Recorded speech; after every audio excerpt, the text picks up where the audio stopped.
I'm very delighted to be here with you and in Tiranë, a city that stands as a historic bridge between East and West, defined by its profound tradition of religious harmony and deep mutual respect. In a country where diverse faith communities have coexisted, protected one another, and flourished side by side for centuries, it feels uniquely appropriate that we gather here for the regional consultation and training of trainers on the shared sacred worldview for shared sacred flourishing. A shared sacred worldview is an inclusive spiritual perspective. It does not ask us to surrender our unique theological identities.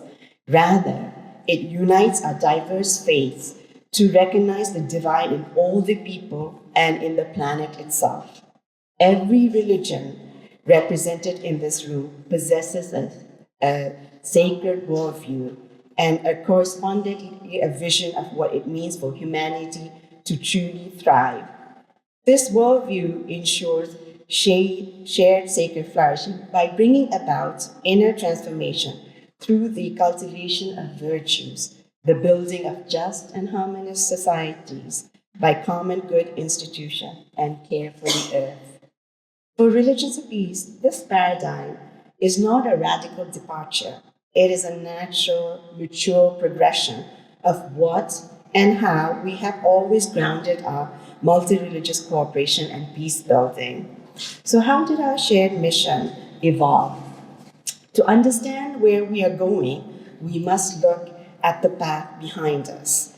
The roots of shared sacred flourishing stretch back to the very inception of religions of peace in 1970.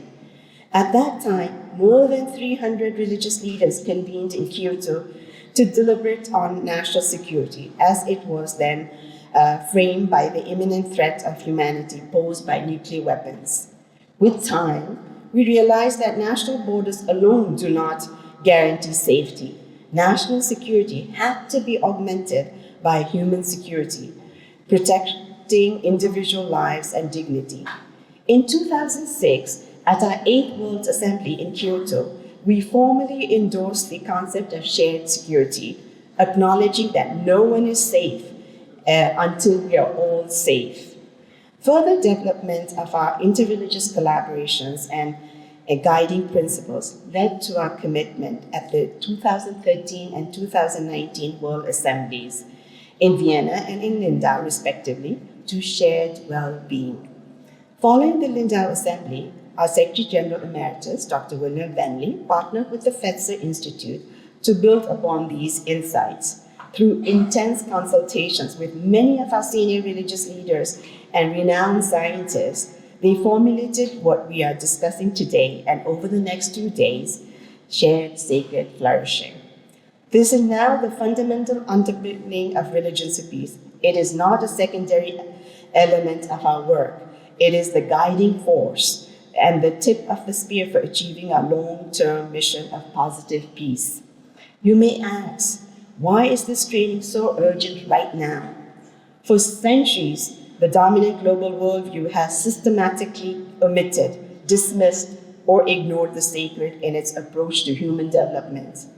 The prevailing worldview is strictly materialistic and reductionist. It insists that material gain is the primary driver of human affairs, that wealth equals progress, and that might makes right. While the materialistic view has yielded measurable metrics, a reduction in absolute poverty and lower rates of infant mortality, for example, people around the world are qualitatively unhappier, more alienated, and deeply divided. Economic inequality and development, devastating impacts on the environment, the entire web of life, are systematically ineffective of the materialistic worldview.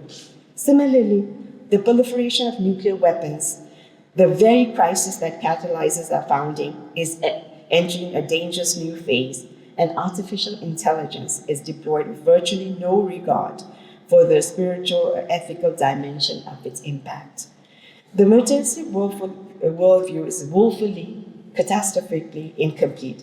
It fails because it does not center the sacred. If our global system centered the sacred, clearing rainforest for short-term profit would be an unthinkable sacrilege, because all our traditions treat the earth as a divine trust. If we centered the sacred, displaced migrants would be met with dignity rather than hostility, and political parties would engage in intensive peaceful dialogue to settle their differences rather than resorting to violence. This is precisely why we are here in Tirana, and this is what we hope to achieve through this regional consultation and training workshop. First, we hope this will be an equipping opportunity for us all. Every government, NGO, and multilateral institutions operate under a development framework. Shared Sacred Flourishing is our framework, but it is unique because it injects the sacred into every stage, from initial analysis to field implementation. Through this workshop, we will master this formal approach so we can identify the deeper spiritual problem behind the problems. Second, we are here to build a network of trainers. You are not just participants, you are the ambassadors who will carry this methodology back to your respective interreligious councils, communities, and nations.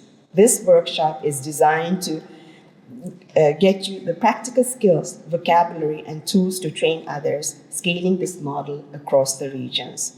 Third, we are here to translate shared values into structural action.